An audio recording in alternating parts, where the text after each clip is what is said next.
Hello students, আজকে তোমাদের জন্য এবিটিএ মাধ্যমিক টেস্ট পেপার 2023-24 ফিজিক্যাল সায়েন্সের 701 নম্বর পাতার বিভাগ ক এবং বিভাগ খ এর সমস্ত উত্তর করে দিচ্ছি। চলো দেখে নাও। প্রথমে একের দাগ বহু বিকল্প ভিত্তিক প্রশ্ন, প্রতিটি প্রশ্নের নিচে 4টি করে বিকল্প উত্তর দেওয়া আছে, যেটি ঠিক সেটি লেখো। 15টা এমসিকিউ থাকছে। প্রথম কোশ্চেন, সূর্যালোকের কোন রশ্মির জন্য সোলার কুকার কাজ করে? অবশ্যই অবলোহিত রশ্মি, অর্থাৎ বি এর উত্তরটা সঠিক। 2 কোশ্চেন, প্রদত্ত কোণটি 290 কে এর সমান? দেখে নাও, 290 থেকে তোমরা 273 বিয়োগ করে দাও, তাহলে পাচ্ছ কত? 17, অর্থাৎ 17 ডিগ্রি সি উত্তর হবে বিয়ের উত্তরটা। এরপর জলের বাষ্প ঘনত্ব 9, তখন এটি তরল, কঠিন, গ্যাস সব অবস্থায় থাকবে। অবশ্যই সব অবস্থায় থাকবে, কারণ জলের বাষ্প ঘনত্ব যদি 9 হয়, আণবিক কথা হচ্ছে আণবিক গুরুত্ব বা আণবিক ভরটা হচ্ছে 18 আসছে, তাহলে 18 সব ক্ষেত্রেই সমান হয়। কোনো কঠিন পদার্থের ক্ষেত্রফল প্রসারণ গুণাঙ্ক এক্স হলে পদার্থটির আয়তন প্রসারণ গুণাঙ্ক কত হবে?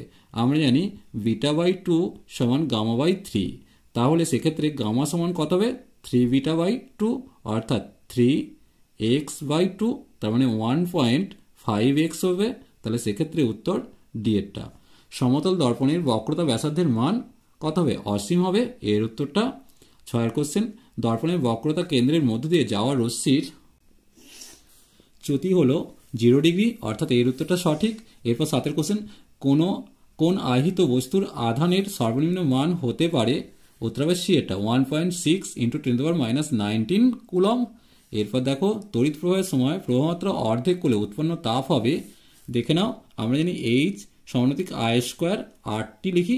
সেক্ষেত্রে যদি আমি আইটাকে অর্ধেক করি, তাহলে অর্ধেকের স্কোয়ার মানে হচ্ছে 1/4 হবে, তাহলে পূর্বের 1/4 গুণ হবে, অর্থাৎ সি এর উত্তরটা সঠিক।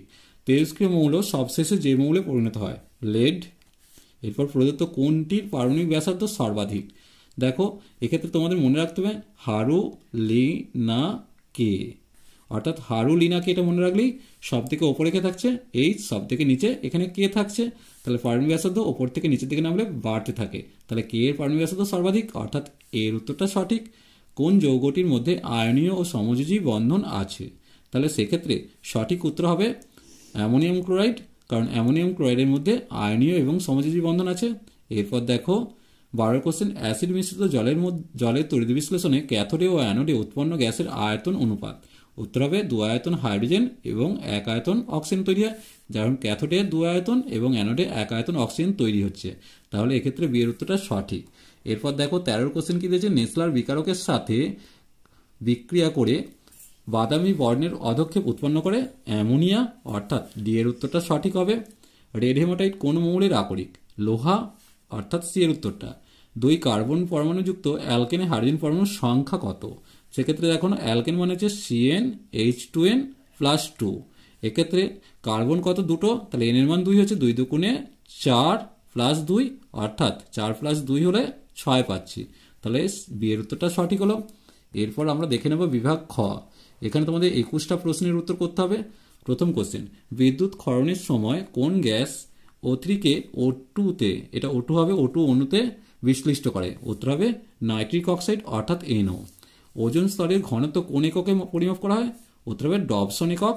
গোবর গ্যাসের প্রধান উপাদান কি? তোমরা সকলেই জানো, উত্তর হবে মিথেন। চার্লসের সূত্রের চলরাশিগুলি কি কি? চার্লসের সূত্রের চলরাশি হচ্ছে উষ্ণতা এবং গ্যাসের আয়তন। আদর্শ গ্যাসের অণুগুলির মধ্যে আকর্ষণ বলের মান কত? অবশ্যই উত্তর হবে 0। এরপর এর সাথে একটা অথবা দিয়েছে, কেলভিন স্কেলে প্রমাণ চাপে জলের স্ফুটনাঙ্ক কত? জলের স্ফুটনাঙ্ক সেলসিয়াস স্কেলে হচ্ছে 100 ডিগ্রি সি, তার সাথে 273 যোগ করে 373 কেলভিন পাবো, তাহলে উত্তর হবে 373 কেলভিন। এরপর দেখো, স্থির চাপে গ্যাসের আয়তন গুণাঙ্কের মান কত? উত্তর হবে কত? 1/273 পার ডিগ্রি সি, বা ডিগ্রি C⁻⁻1 লিখতে পারো। এর সাথে একটা সত্য মিথ্যা দিয়েছে, 0 ডিগ্রি সি থেকে 4 ডিগ্রি সি পর্যন্ত জলের আয়তন প্রসারণ গুণাঙ্কের মান ঋণাত্মক, এটা সত্য দিয়েছে। এরপর দেখো, মানুষের চোখের সাধারণ নিকট বিন্দুর দূরত্ব কত? উত্তর হবে 25 সেমি। এরপর দেখো, মায়োপিয়ার ত্রুটি দূর করতে কোন ধরনের লেন্স ব্যবহার করা হয়? অবতল লেন্স ব্যবহার করা হয়। একটি আদর্শ তড়িৎ কোষের আভ্যন্তরীণ রোধ কত? আদর্শ তড়িৎ কোষের আভ্যন্তরীণ রোধ কত হবে? অসীম হবে। এরপর 9 কোশ্চেনটা দেখো কি দিয়েছে, একটা অথবা দিয়েছে, আর রোধের পরিবাহী তারকে সমান 2 ভাগে ভাগ করলে সমান্তরাল সময় যুক্ত করলে তুল্যরোধ হবে R/2। এবার বামহস্ত নিয়মে চৌম্বক ক্ষেত্র তড়িৎ ক্ষেত্রের মধ্যবর্তী কোণ 90 ডিগ্রি হয়। চৌম্বক ক্ষেত্র কি রাশি? অবশ্যই একটা ভেক্টর রাশি। এরপর দেখো RA এবং RaCl2 এর মধ্যে কার তেজস্ক্রিয়তা বেশি হবে? দেখো RA এবং RaCl2 এর মধ্যে তেজস্ক্রিয়তা দুটোর ক্ষেত্রেই সমান হবে, তাই উত্তর লিখেছি সমান। এরপর দেখো তেজস্ক্রিয় বিকিরণে কোন কণার ভর সর্বাধিক? অবশ্যই আলফা কণার ভর সর্বাধিক। এরপর একটা ম্যাচিং দেখে নেব। কি দিয়েছে? তরল ধাতু। তরল ধাতু না তরল অধাতু দিয়েছে, উত্তর হবে ব্রোমিন। ইউরেনিয়াম উত্তর মৌল প্লুটোনিয়াম। ডুরালামিন উত্তর হবে অ্যালুমিনিয়াম। আর ছাপার ব্লক সীসা। এরপর দেখো 12 কোশ্চেন, একটি সমযোজী যৌগের নাম লেখো যা সাধারণ তাপমাত্রায় কঠিন। অবশ্যই উত্তর হবে চিনি। এরপর 13 কোশ্চেনটা দেখব।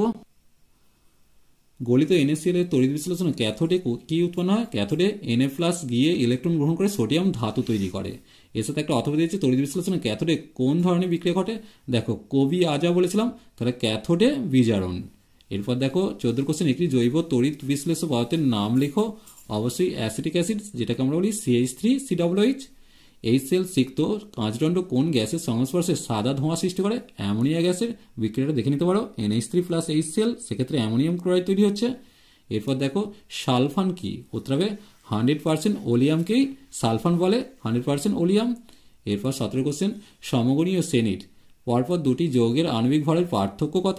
দেখো সেক্ষেত্রে CH2 পার্থক্য থাকে। C মানে হচ্ছে কার্বন 12 আর H2 সেক্ষেত্রে 2 আসে, তাহলে 12 আর 2 14 গ্রামের পার্থক্য থাকছে। এরপর দেখো ইথিনে HC+C বন্ধন কোণের মান কত? উত্তর হবে 120 ডিগ্রি। আজ এই পর্যন্তই। নেক্সট ভিডিও নিয়ে খুব তাড়াতাড়ি হাজির হবো। ভিডিওটি ভালো লাগলে লাইক শেয়ার কমেন্ট করো, পারলে চ্যানেলটিকে সাবস্ক্রাইব করে নিও। এর আগের সমস্ত ভিডিও অবশ্যই তোমরা ডেসক্রিপশন বক্সে লিঙ্ক পেয়ে যাচ্ছ। যে কোনো লাইফ সায়েন্স, ফিজিক্যাল সায়েন্সের, এমনকি ম্যাথামেটিক্সেরও লিঙ্ক ডিসক্রিপশন বক্সে অ্যাভেলেবেল আছে। চলো টাটা, বাবাই।